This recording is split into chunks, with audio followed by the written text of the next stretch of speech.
Continuamos con nuestras entrevistas y tenemos el gusto de recibir en este espacio informativo al economista Ricardo Patiño, canciller de la República, pero ahora encargado de dialogar con diferentes sectores de la sociedad civil a propósito de una convocatoria del señor presidente de la República, Rafael Correa Delgado, al diálogo nacional. Le damos la más cordial bienvenida, economista, qué gusto escucharlo y verlo.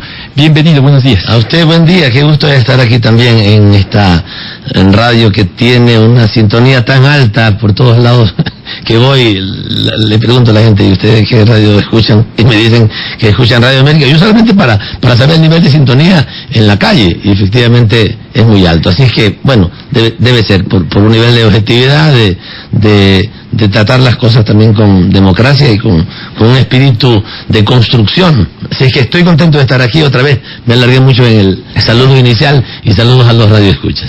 Espacio democrático y que la gente nos sigue precisamente porque tenemos esa objetividad y ese profesionalismo que la gente lo aprecia mucho. Economista, usted, como dije al inicio, está encargado de dialogar con diferentes sectores de la sociedad civil. ¿Cómo está caminando este diálogo? ¿Qué hemos conseguido? Mucho. Mire usted que uno de los temas que tienen que ver con los resultados del diálogo son algunas reformas que el propio presidente hizo en los días iniciales de agosto de un decreto, el decreto número 16 del reglamento de la ley de aguas. Desde hace algún tiempo veníamos conversando esto en el gobierno.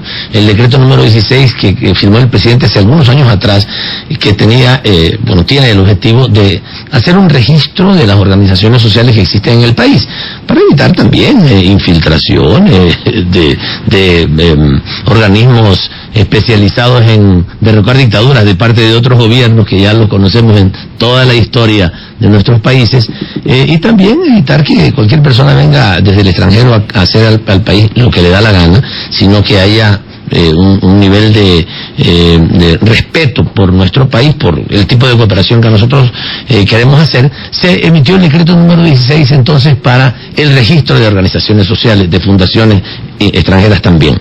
Sin embargo, ese decreto establecía muchos requisitos que hacía que organizaciones muy pequeñas, por ejemplo clubes barriales, comités de vivienda, etcétera, tuvieran que cumplir muchos requisitos, tuvieran que tener recursos y fondos en su organización, tuvieran que contratar abogados, y nos habíamos dado cuenta de que era un tema que había que cambiar. Con los diálogos que comenzamos ya con mayor énfasis y fortaleza hace 2 meses aproximadamente, le hemos informado al presidente y el presidente tomó la decisión de reformar sustancialmente ese decreto. Ahí está uno de los resultados. El otro es el reglamento de la ley de aguas. La ley de aguas es una ley extraordinariamente positiva para nuestro país, que mantiene el principio, el derecho que nosotros establecimos en la Constitución, el derecho al agua, como un derecho humano fundamental. Y en el reglamento se habían también cometido, creemos nosotros, alguna falla que le podía permitir a autoridades tanto nacionales como locales demasiada discrecionalidad para el manejo del tema del agua, tanto de riego como del agua potable. El presidente también, atento y consciente de lo que los diálogos nos han ido diciendo, tomó la decisión de reformar ese decreto. Solamente como 2 ejemplos de aquellos resultados que los diálogos tienen, que hemos hecho miles, Jorge, no 10, 5, sino miles de diálogos, y no solamente con las grandes organizaciones nacionales, sino también con cada una de las organizaciones populares, de los barrios, de las comunidades, de las parroquias de nuestro país. Y de estos 2 temas que toca muy en particular, el decreto 16, la ley de aguas, no es producto para muchos sectores indígenas, sobre todo que están en la oposición al gobierno nacional, ¿no es producto de esta medida de levantamiento que se ha registrado en el país, de economista? Le digo sinceramente que no. Este es un tema que ya veníamos discutiendo desde hace algún tiempo atrás, tanto en las sesiones de gabinete como en el buró político. Lo veníamos ya discutiendo algún tiempo atrás, y la decisión se toma primero porque teníamos ya esa alerta, y en segundo lugar por el desarrollo de los diálogos. No olviden que los diálogos comienzan apenas regresa el presidente de Bélgica. Estamos hablando de fines de junio, no estamos hablando del levantamiento, sino desde fines de junio que comienzan los diálogos. Ya digamos detectamos que es un tema que efectivamente es generalizado, porque inicialmente en las discusiones que teníamos internas en el gabinete, la inquietud de algunos compañeros ministros, también del presidente, no serán casos aislados, pero cuando desarrollamos el diálogo nos damos cuenta que realmente sí era un asunto bastante generalizado y que era necesario corregir, no solamente por la legitimidad del reclamo, sino también para dar una demostración de que no estamos discutiendo y esperando, no estamos participando en este diálogo esperando que la gente nos aplauda cada vez que intervenimos, sino esperando que la gente nos reclame aquellas cosas que no estamos haciendo bien y que por supuesto también reconozca, como lo hacen permanentemente, aquello que se está haciendo bien. Y precisamente, economista Patiño, de las reuniones que usted ha sostenido en base en territorio, sobre todo con sectores indígenas, ¿qué es lo que un poco más les preocupa a estas personas? Estos dos temas también eran importantes.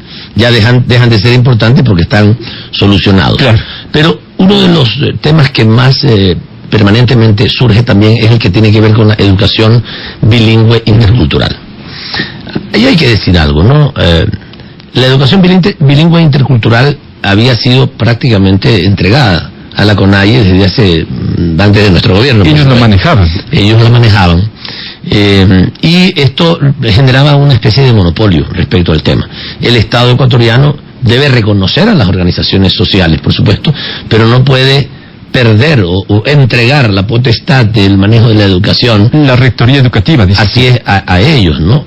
Claro, teóricamente mantenía la rectoría en el Ministerio de Educación, pero en la práctica estaba en manos de las personas representativas de la CONAIE.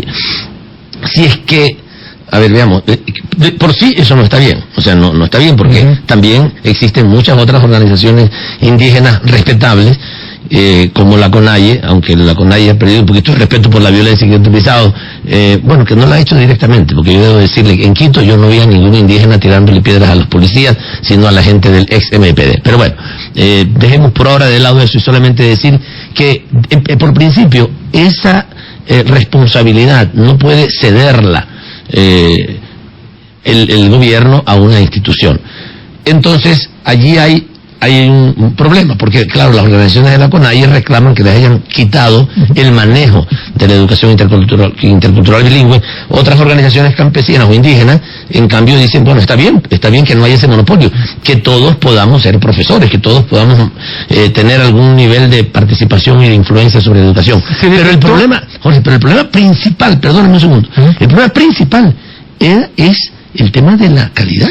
Ese es el más importante, porque ya, imagínate que hubiera un grave error que se le permita que solamente una organización indígena maneje la educación, pero si esa educación estuviera muy bien manejada y hubiera tenido altos niveles o muy buenos niveles de calidad educativa, bueno, uno podría decir, ya se cometió un error, pero está funcionando bien las cosas, ¿no? Al menos lo pensarían, ¿no? Sí, pues, sí, están funcionando bien las cosas, no.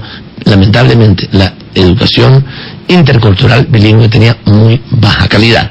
Lo que hemos hecho nosotros como gobierno es sostenerla. Y lo que sí nos han dicho, y estamos revisando eso seriamente, en digamos, una posición autocrítica nosotros, pero viene de la crítica de muchas comunidades indígenas, nos dicen, están cerrando pequeñas escuelas para que los chicos y las chicas vayan a las unidades educativas que ahora sí tienen más calidad, que tienen condiciones materiales, de infraestructura, equipamientos, etcétera, pero en algunos casos no se ha cumplido con algo que nosotros habíamos decidido en el gabinete, y bueno, el presidente así había tomado esa decisión. Se cierran algunas pequeñas unidades educativas de muy mala calidad, se abre en otro sitio, pero hay transporte para llevarlos allá. Muchos compañeros indígenas nos dicen que no existe transporte para llegar a las unidades grandes, y eso tenemos que corregirlo, porque si hemos ofrecido que vamos a cerrar algunas pequeñas para ir a las mejores, aunque los chicos tengan que trasladarse unos minutos más, sí, pero pongamos el transporte, y eso en algunos casos, no estoy hablando de todo, en algunos casos no se ha producido, y eso tenemos que corregirlo. Estos son los elementos que forman parte del diálogo y que nos permiten a nosotros hacer correctivos necesarios, pero dialogando, pues, Jorge, dialogando, no tirando piedras como otra gente que no conoce otro idioma más que el de la violencia. Economista Patiño, en estos diálogos lo que se ha visto es desinformación de alguna forma, economista.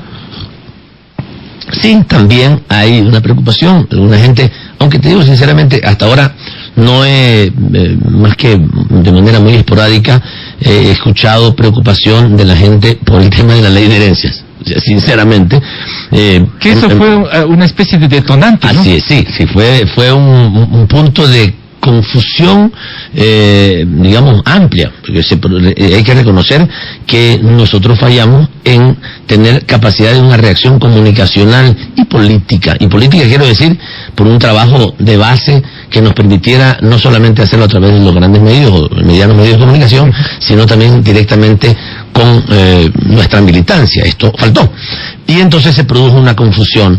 Pero el tema de la ley de herencia y la ley de plusvalía no es una preocupación de las organizaciones sociales en general. Te digo sinceramente, creo que una o dos ocasiones de las centenares de eventos de diálogo que hemos tenido, y no centenares, estamos hablando de miles de eventos de diálogo que hemos tenido ya en el país, ha salido. O sea, muy poco, porque no hay una preocupación. La gente ha entendido la verdad de lo que hemos estado diciendo, y eso es muy importante. Hay que recuperar la devoción por la verdad. ¿Qué demuestra eso, economista Patiño, del hecho de que la gran mayoría de gente no se preocupe por el tema de la ley de herencias o los proyectos de ley de herencias y de plusvalía? ¿Significa que estuvo manipulado ese contenido informativo, entre comillas? Ciertamente. Esta es la verdad. No solamente la derecha, sino también algunos medios de comunicación se dedicaron a fomentar, a ponerle un parlante a la opinión que algunos grupos malintencionados de la derecha hicieron para tratar de confundir a la gente. Pasó lo mismo que pasó hace algunos años atrás. Pero lo lograron al principio. Lo lograron al principio, pero ya no. O sea, te digo ahora sinceramente, hay un ánimo muy cambiado en la ciudadanía respecto a este tema. Cuando nosotros regresamos de Bélgica, te digo sinceramente, yo sí vi algunas caras muy largas en distintos lugares que me decían, ¿qué pasó? ¿Cómo es posible? Nosotros confiamos en ustedes, y nosotros le dijimos, sigan confiando en nosotros, que hay una tergiversación, pero la gente sí estaba confundida. Y pasó lo mismo que pasó cuando la quiebra del Banco del Progreso, no olvidemos. Se manipuló especialmente a la población guayaquileña, y una señora de recordación, que no quiero recordarme de ella, que siempre anda con crespones negros, salió con crespones negros, y el alcalde de entonces y la oligarquía guayaquileña salió masivamente a las calles a decir, vamos a defender los bancos guayaquileños, como que uno tiene que defender los bancos porque son guayaquileños, o porque son cuencanos, o porque son ambateños. Uno tiene que defender un manejo adecuado, responsable, técnico y cuidadoso de la banca, no cualquier cosa, pero porque es guayaquileño. Entonces se hizo una gran manifestación. Después este señor tuvo que cumplir con la justicia por las cosas que se hizo desde el Banco del Progreso. Ahora pasó lo mismo. Salió Nebot, la gente, claro, inicialmente preocupada, ¿qué está pasando? Nos quieren quitar nuestras casas. Cuando yo me muera, yo no le voy a poder dejar nada a mi hijo porque va a tener que pagar todos los impuestos a la herencia, lo cual es falso, porque la mayor parte de los ciudadanos de sectores populares y de la clase media, con la ley de herencias actual, incluso la gente no sabía que había una ley de herencias, Jorge, no sabía. La gente pensaba que no existía ley de herencias, y que nosotros nos estábamos inventando una ley de herencias para que todas las personas que hicieran algo de dinero en su vida, cuando se murieran, pues no pudieran dejarle a las personas. Y eso ha sido ya absolutamente demostrado que es falso. ¿Cuál era la preocupación de la derecha? La reelección, las enmiendas, esa es su preocupación. ¿Y hasta ahora sigue siendo eso? Por supuesto, ahora sí es desembosadamente. O sea, y ahora Alberto Acosta en una entrevista le escuchaba que decía, ya que dejen las enmiendas de lado. O sea, lo único que les preocupa realmente son las enmiendas. Lo otro era... Y no todo el paquete. Así es la reelección básicamente, como si las enmiendas hablaran de la reelección presidencial. No, las enmiendas hablan el proyecto de enmiendas que está en la Asamblea, el proyecto de enmiendas hablan de la reelección para todos los cargos públicos, así como hay alcaldes que tienen 20 y 30 años en el ejercicio de su gobierno municipal, e incluso el alcalde de Guayaquil me parece que tiene como 16 años, va a cumplir 16 años de alcalde. Lo que planteamos es que en todos lados, todas las personas que quieren recibir el respaldo popular lo puedan hacer, y el pueblo les diga: no, ya no queremos que usted sea. Si el pueblo ecuatoriano le hubiera dicho al presidente, no olvide que fue electo en el 2006, después en el 2009, después en el 2013, están asustados porque creen que el presidente va a seguirse lanzando, que no va a ser así porque el presidente también tiene derecho a descansar, pero piensan que se va a seguir lanzando como candidato y que va a reelegirse indefinidamente. O sea que lo que tienen miedo es a no tener apoyo popular. El miedo que tiene es que Rafael Correa siga teniendo, como tiene, un extraordinario apoyo popular y que pueda mantenerse en el gobierno más tiempo. Insisto, él no lo quiere, porque él necesita descansar, quiere estar con su familia, tiene derecho a eso. Pero ellos están desesperados, nerviosísimos por eso. No estamos planteando en el proyecto de enmiendas la reelección indefinida del presidente. Estamos planteando el derecho de los ciudadanos a escoger a sus dignatarios. Eso es lo que estamos, y eso es lo que no quiere la derecha y también la ultraizquierda. No quieren que los ciudadanos seamos libres. Si a mí no me gusta la manera en que Rafael Correa está ejerciendo sus funciones, simplemente no voto por él. Eso sucedió en las elecciones de alcaldes. Muchos compañeros que hicieron un excelente trabajo, incluso como alcaldes, no fueron reelegidos, porque la gente quiso en ese momento tener a otro alcalde, a otro prefecto, a otros concejales, y elige libre y soberanamente a quien quiera elegir. Eso es lo que estamos planteando, la libertad de elegir. Eso es lo que estamos planteando, no la reelección indefinida como algunos lo quieren confundir. Economista Patiño, usted hace referencia de que el presidente de la República, economista Rafael Correa Delgado, tiene una amplia aceptación y respaldo popular, y consecuentemente en eso también se fundamenta la oposición política de que si hay respaldo popular, ¿por qué no llamar a una consulta popular? Bueno, la consulta popular, nosotros hemos llamado a muchas consultas populares. Para este tema de reelección me refiero. Ya, hay posibilidad de hacer eso, hay posibilidad de llamar a una consulta por enmiendas. Sin embargo, la propia Constitución establece los procedimientos que se pueden seguir para reformas o enmiendas que se tengan que hacer a la Constitución, y la Constitución establece que hay la posibilidad de hacerlo a través de la Asamblea. No estamos, insisto, no estamos quitándole derechos a la ciudadanía. Si nosotros estuviéramos planteando alguna cosa de esa naturaleza, una cosa loca, de quitarle los derechos a la ciudadanía, bueno, estamos de acuerdo en que nos digan, ¿saben qué? Pregúntenlo a través de una consulta popular. Pero estas enmiendas, como hemos hecho muchas a través, y hemos hecho no solamente enmiendas, especialmente hemos planteado derechos, nuevos derechos de la ciudadanía a través de consultas y de referéndum. En este caso, hemos considerado que la Asamblea tiene y toda la potestad, porque así lo dice la Constitución, de hacer estas enmiendas para ampliar un derecho ciudadano. No es indispensable que vayamos a una consulta popular. Ahora, si la oposición, y yo he visto tantas mentiras que se dicen en algunos medios, ahora lo veía en un canal de televisión, que un periodista en una revista decía que no se le quiere dar el derecho a la ciudadanía a que se exprese. Todo lo contrario. Lo que queremos es que la ciudadanía tenga la libertad para expresarse respecto a quienes deben ser sus futuros dignatarios, y en este caso particular, lo que está planteándose a través de una enmienda constitucional es la ampliación del derecho, porque hasta ahora ese derecho estaba restringido. ¿El presidente de la República, Rafael Correa, ha decidido ya participar en las elecciones o todavía no decide, y de qué va a depender? Bueno, eso depende mucho de su situación personal, de su situación familiar, que como a todos nos pasaría.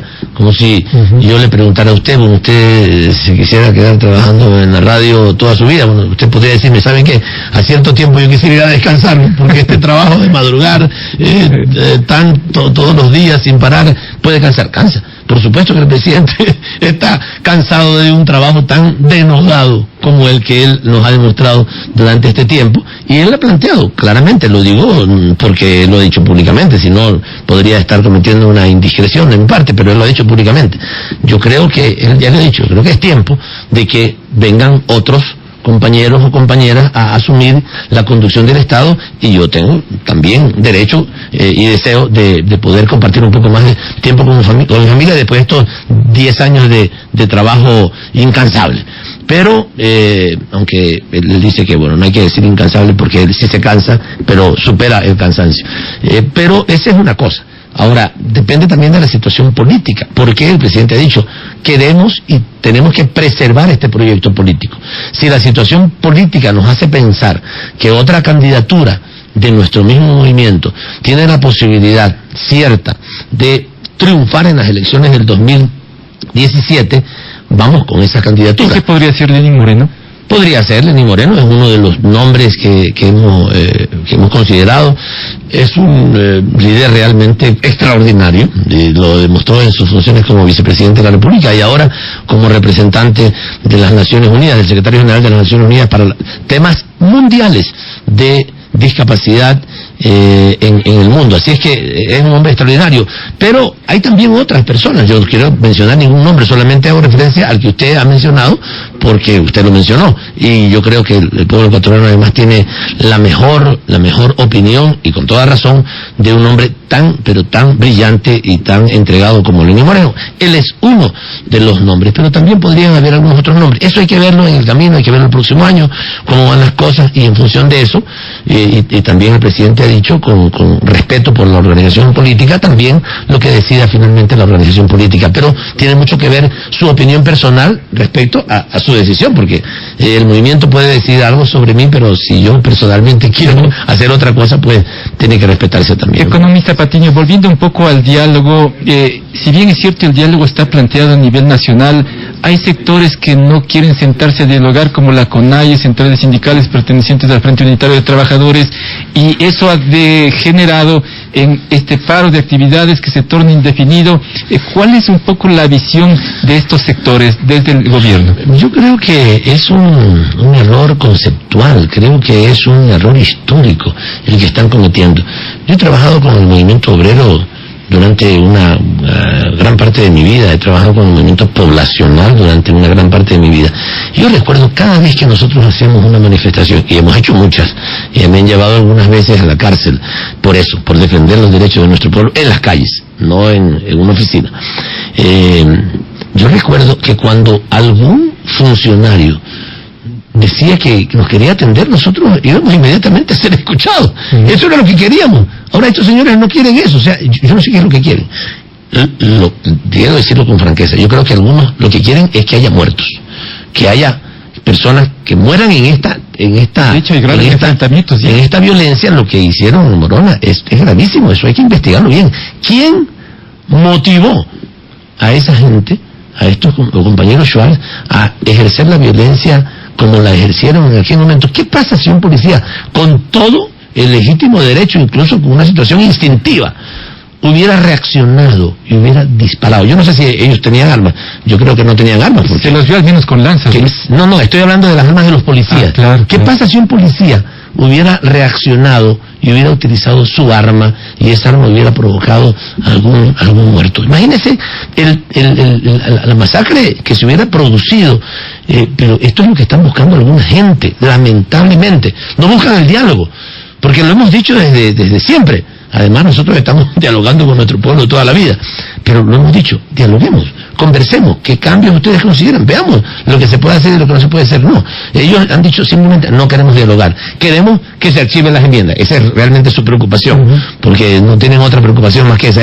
No es preocupación, es el terror a que el proyecto político continúe. O sea, como está planteado de parte del sector de la oposición, no hay ninguna posibilidad de diálogo. Mire, yo estoy seguro que sí, dentro de la CONAIE y dentro del FUT, estoy seguro, porque incluso he hablado con algunos compañeros que me han llamado a decirme, nosotros quisiéramos conversar. Lamentablemente, en Tú sabes, leímos, está en una asamblea, la central sindical se reunió, algunos gritaron, vamos al paro, y los que no van al paro son unos cobardes, son unos entregados y gobiernistas, y entonces para que no les digan gobiernistas, dijeron, sí, vamos todos al paro.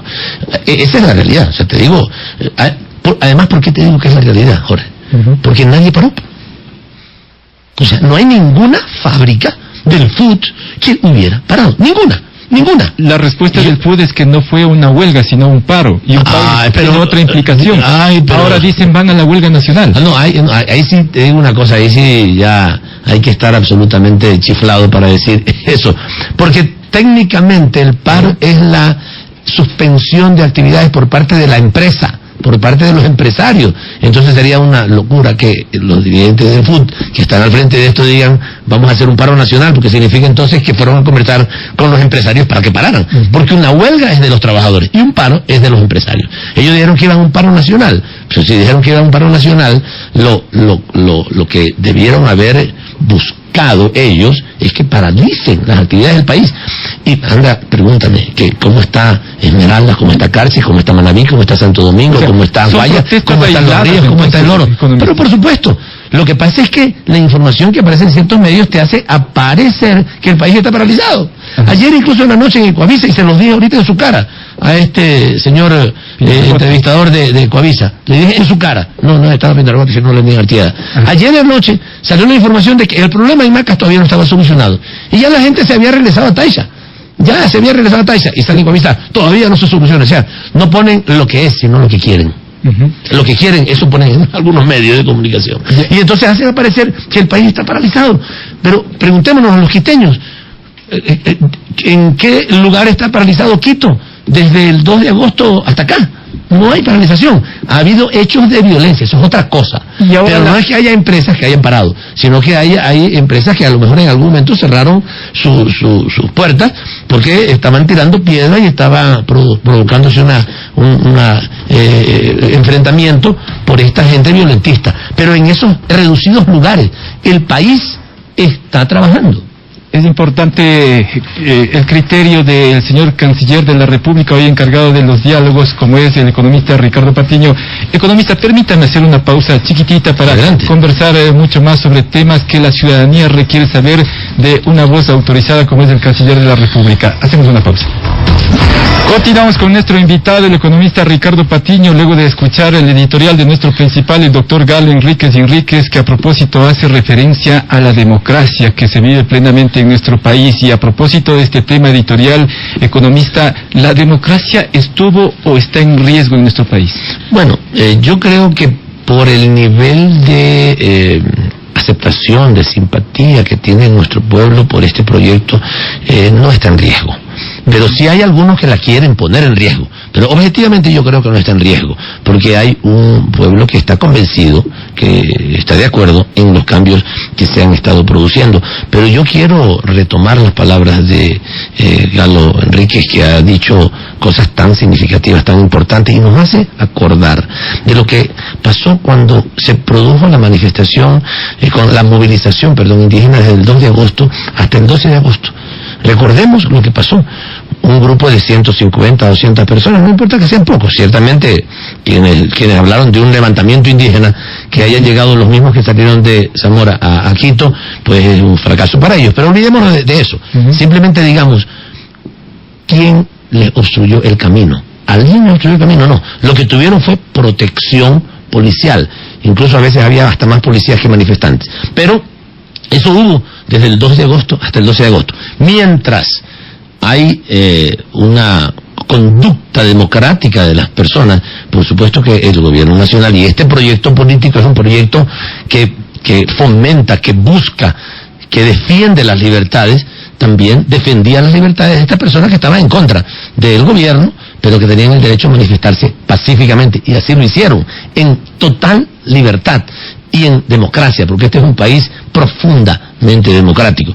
Claro, cuando llegaron acá, ellos, los indígenas, no hicieron la violencia, y yo quiero reiterarlo, porque yo no vi a ningún indígena tirando aquí en Quito piedras a los policías, pero sí la gente del ex MPD, que ya sabemos que son especialistas son profesionales en la violencia, que ejercieron la violencia, y entonces se produjo esta situación tan lamentable en un país que vive en democracia y que tuvo que soportar algunos días de violencia.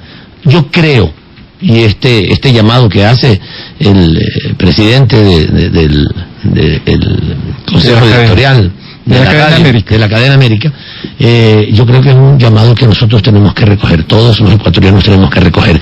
Tenemos que seguir construyendo este país en democracia. Si alguna gente no está de acuerdo con la manera en que nosotros estamos gobernando, pues tiene todo el derecho, ya faltan muy pocos meses.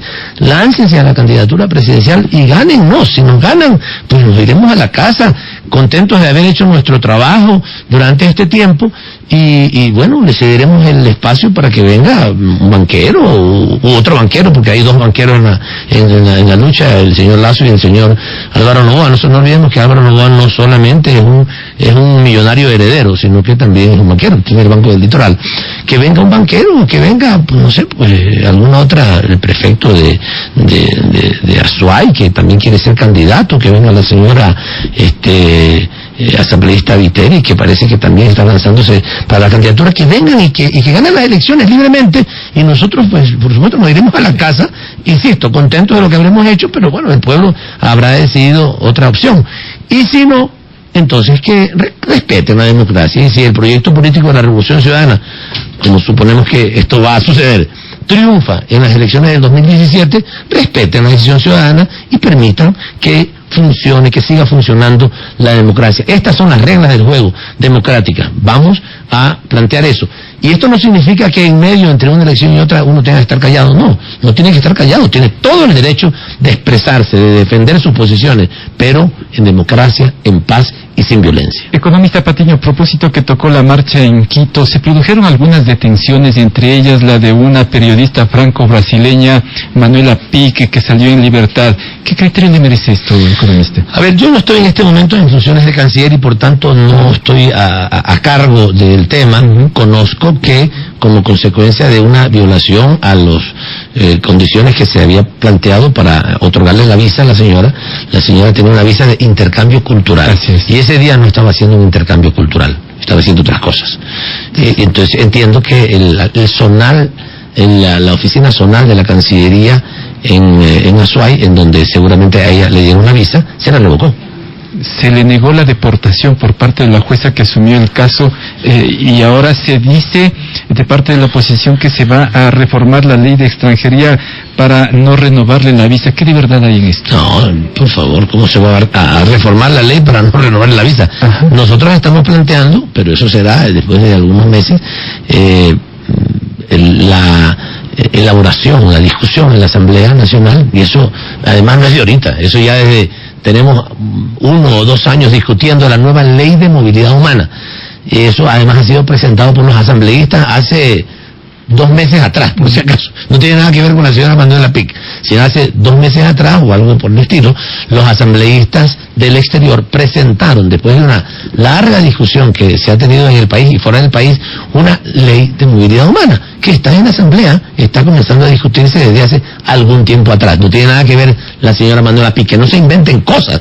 ¿Qué manera de inventarse cosas? Como a la señora Manuela Pique fue detenida y estaba en un proceso de deportación. Entonces, imagínense, por esa razón, imagínense qué importante es la señora, que vamos a hacer una ley en contra de ella. No, hay un proyecto de ley de movilidad humana que ya está en discusión en la Asamblea desde hace algún tiempo, y en discusión como nosotros acostumbramos. Cada ley, normalmente, cometimos el error por la ley de herencias y de plusvalía, que no la discutimos ampliamente antes, pero normalmente todas las leyes son discutidas previamente. Así es que no tiene nada que ver con la señora Manuela Pique. En la parte final, economista, ¿cuál va a ser el itinerario de diálogos que usted maneje hasta el cierre de su licencia? Bueno, en muchas provincias ahora, por consecuencia lógica de que estamos en la capital, que aquí se estaba produciendo el mayor nivel de discusiones, y era muy importante además tener una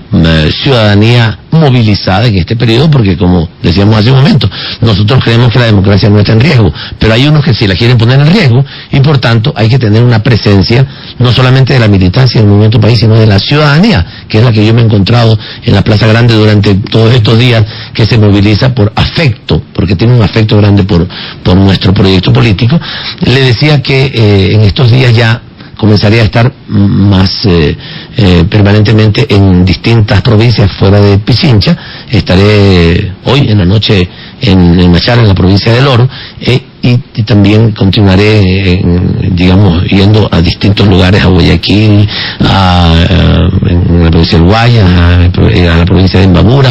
Me han invitado ya para que vaya también a la provincia de Santo Domingo, a Esmeraldas, y comenzaremos a movilizarnos un poco más. Estuve hace poco en Cotopaxi, en Tungurahua y en Chimborazo, y estamos haciendo un plan para digamos, esta expansión de los diálogos ciudadanos. Pero yo quiero aclarar, yo no soy el responsable de los diálogos, es Pavel Muñoz, de las Templades. Yo simplemente estoy reforzando, especialmente en el territorio, con las pequeñas organizaciones, el trabajo que está haciéndose desde el gobierno, y especialmente el que también está haciendo el Movimiento País con el liderazgo de Doris Solís. Quiero aclararlo. Yo lo que estoy haciendo es reforzando ese trabajo, porque alguna experiencia tengo en eso, y también una experiencia en la relación con organizaciones sociales y con nuestra militancia. Así es que ahí estoy trabajando, la verdad, como pez en el agua, pues el espacio del que vengo. Yo vengo de la organización popular, de una entrega permanente con los intereses de la clase trabajadora y de nuestro pueblo. Así es que me siento muy contento haciendo este trabajo en mis vacaciones. Doctor, qué gusto, gracias por estar aquí. A usted, gracias, buen día. El economista Ricardo Patiño. Son ya las 8:10.